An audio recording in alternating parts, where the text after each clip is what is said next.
Good afternoon, everyone. My name is Kai. Thank you for staying to the last final session of the day. I'm from Taipei and ASIAA, and I want to present to you some work I've been doing with a former postdoc of mine now. He left last month. He's now at Iowa State. Convection in protoplanetary disks. Now, I am in the game of planet formation, and this slide is actually a little bit outdated because we now have probably closer to 6,000, if not more than 6,000, exoplanets discovered beyond the solar system, and they come in all shapes and sizes, so there's a very large diversity in their properties. And in order to understand the diversity of this exoplanet population, we need to understand planet formation itself. And to understand planet formation, we should understand where planets are formed and the environment in which they're formed. Which brings me to protoplanetary disks. These are byproducts of star formation. They are by mass about 1% dust grains, but this 1% provides all the raw material for planet formation, first through forming planetesimals and then planets. However, this 1% of dust grains is embedded in an ocean of gas. About 99% of the mass is the gas. So the gas dynamics actually controls, to a large extent, the process of planet formation. So understanding the gas dynamic, the nature of the gas dynamics in protoplanetary disks is a central piece to any theory of planet formation, I believe. Now, one point I want to stress for this talk is that protoplanetary disks are probably not quiescent. They are probably, to some extent, weakly turbulent. I say weakly because they are probably not so turbulent that it drives the global disk evolution, but they are turbulent enough to affect dust particles, which we care about because they form planetesimals and little planets. Now, turbulence can do two things. On the small scale, we have stochastic kicks that can kick particles around, stir up dust grains, and that is obviously bad news for planet formation because you want to collect dust particles. However, turbulence sometimes can also reorganize itself into large-scale structures. And in that case, these large-scale structures can actually collect dust grains. So which effect wins depends on the actual source of the turbulence. And the only way to resolve this is to do numerical simulations. Now, I will be focusing, now there are a couple of instabilities, actually many instabilities that a protoplanetary disk might develop. Actually, most likely it's probably going to be something called the vertical shear instability, which is the next talk, so I won't go into that. I will instead focus on something called the convective overstability, or radial convection. It's a relatively recently rediscovered instability that might be applicable to protoplanetary disks. So let me quickly explain the physical mechanism behind this radial convection or convective overstability.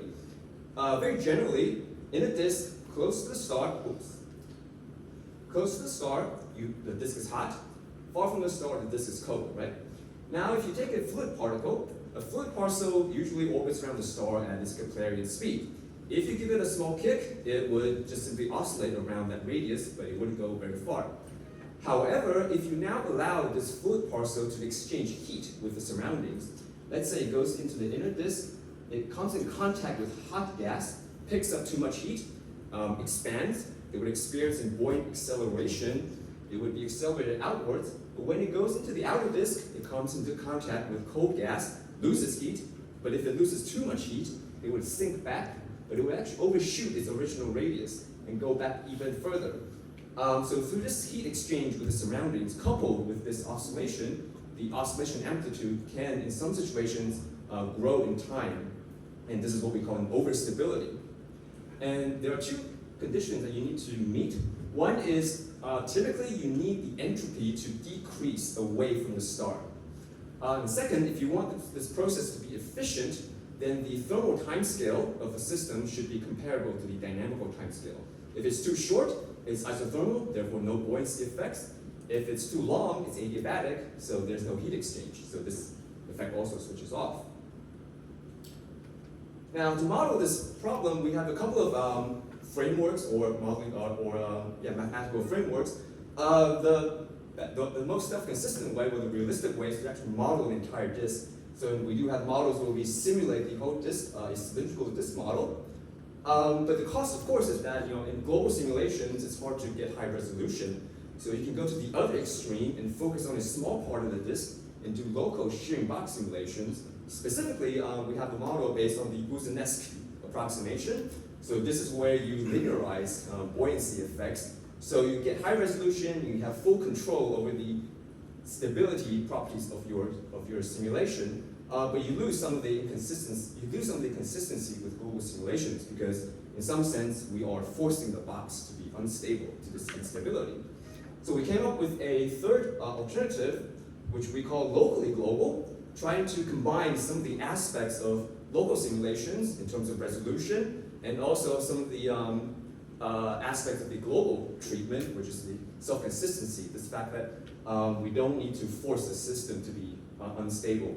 It can evolve naturally in some sense. Now, I am not a code developer by any stretch of the imagination, so we use different codes for different problems, or in this case, different codes for the same problem. So for the global simulations, we use Fargo. It's a very popular hydro code, especially for modeling protoplanetary disks. Runs on CPUs and GPUs, but only NVIDIA GPUs. For the Boussinesq simulations, we use the Daedalus code.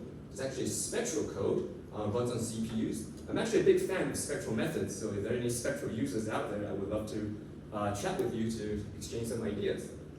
And more recently, I picked up a European code called IDFix. It's a standard amount of code, but the cool thing about it, a little bit like Kratos in the last talk, is that it's performance portable, meaning it runs on virtually any hardware, so CPUs, GPUs, AMD GPUs, or NVIDIA cards, all the same.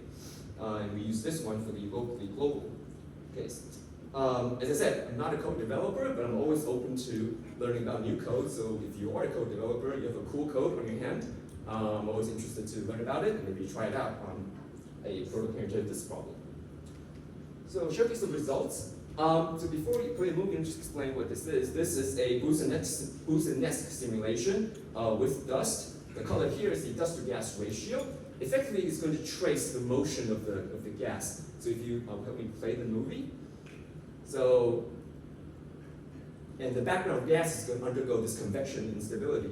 So initially, the instability grows, saturates into turbulence. It does kick the particles around, but over long time scales, the turbulence indeed reorganizes itself into rings and it collects the dust particles into these ring-like structures, but the collection effect is actually rather weak. So we only get a few times increase in the dust density over the simulation.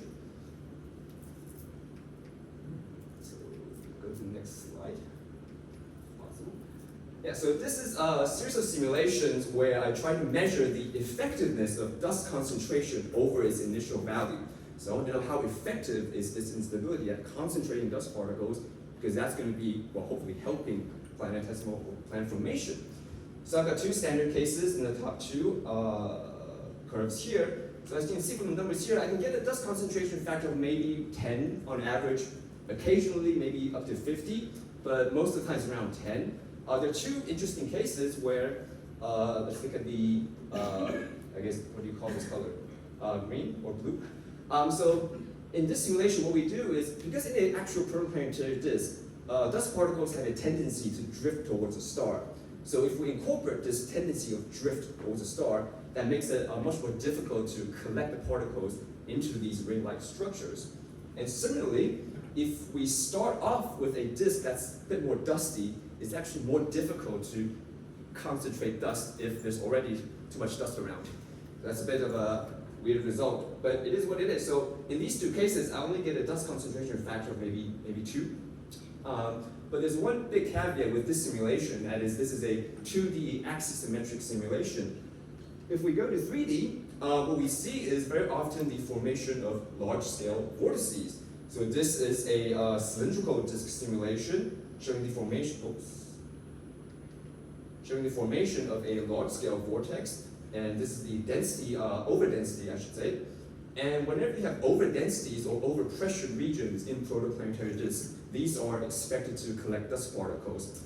And indeed, if you throw in dust particles, they do get collected into these large-scale vortices. So this is, again, a global simulation like the last slide, but now with dust particles, or I should say dust fluid, with the Fargo code. And as you can see from the color scale here, this is the dust to gas ratio. We get to a dust to gas ratio of maybe 30%, 40%. So quite a bit higher than my 2D simulations, but still nowhere enough to trigger a direct formation of planetesimals. Still, well, to trigger planetesimal formation, you need a dust to gas ratio of maybe 100 or so. So still quite far off. But as I mentioned in the beginning, the problem with global simulation is that you cannot really do very high resolutions. So if we focus on one of these vortices and do a local, or what I call locally global simulation, what you find is this vortex actually exhibits very small scale, fine scale structure in the velocity field. Well, what I'm plotting here is the vorticity field. And if you squint your eyes, you can see these small scale turbulence inside the vortex. I can't actually see it in the density field, which is interesting enough. You only see it in the velocity field. Now this is a pure gas simulation, so I don't actually know what would happen if I throw in particles in there. So story's not finished, but my talk is, so I'll just summarize here by saying protoplanetary disks are the birth sites of planet formation. To understand, and protoplanetary disks can host a number of instabilities. For example, the convective overstability, which is the form of radial convection. It can simultaneously stir particles and collect dust particles, but it seems like the dust concentration factor is severely limited by the unsteady nature of these large-scale structures. And we do need actually high resolution to fully resolve all the things that's happening down to the sort of vortex scale. Yeah, that's the end. Thank you. Yeah, that's the giving time. And question or comments, please. Yeah, please. Interesting talk and simple question. Why your vortex does not cascade down into smaller scale vortex? Is there any special physics which sustain vortex? I think you know the answer to this one. It's the elliptic instability, right? So the vortex has elliptical streamlines, and that can itself be unstable to small-scale parametric instability that attack these streamlines. So I think that's what is actually happening. But yeah, you need to go pretty high resolution to get these effects. But you don't see these. You don't see that effect. I think that's what's happening here actually. It's very small. I guess it's probably not clear from the back, but yeah, there are very, very small, like, things here. That's what we think.